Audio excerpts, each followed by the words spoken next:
Hi, I'm Rob Johnstone with the Woodworker's Journal magazine. We're back in the shop looking at how laser engraving can enhance your woodworking.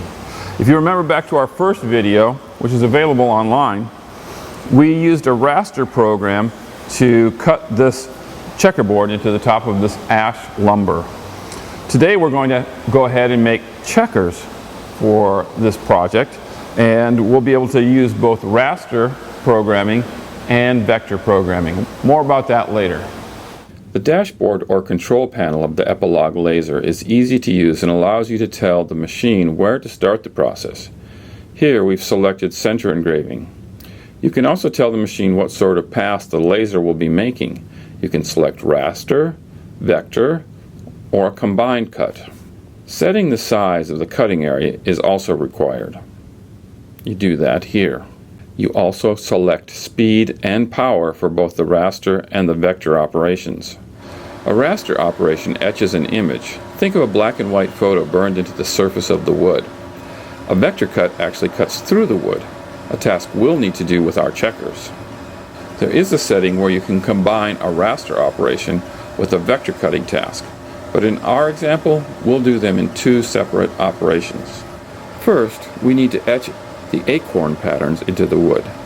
We've located the exact center of this piece of 1/4 inch thick walnut so that we can etch the same image on both sides of the stock. Then, because they are perfectly aligned, we can cut them out later and have the same image on both faces of the checkers. As you can see, there are a whole set of checkers plus a couple extra that are being made at once. It only makes sense to make them in a group rather than one at a time. Now that the etching pass is done, I'm going to take these out and do a light sanding. It's so much easier to sand them when they're all together before we cut them out.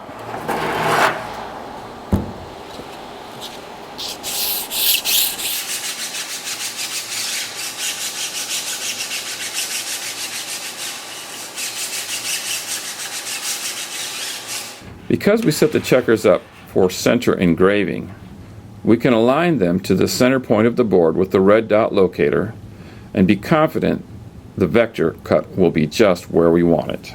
The vector cuts make a lot of smoke, and even an occasional plume of flame can be seen. This operation makes really good use of the built-in exhaust system in the laser machine.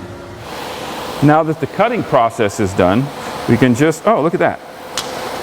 Cool. We have the checkers completed with an etching on both sides. The edges are a nice charcoal black. It's a pretty cool process. So that's it. We've made checkers now, some light ones with apples on them, some dark ones out of walnut with acorns on them. They need some finish, so I'm going to soak them in Watco. It'll protect them and it'll pop the details.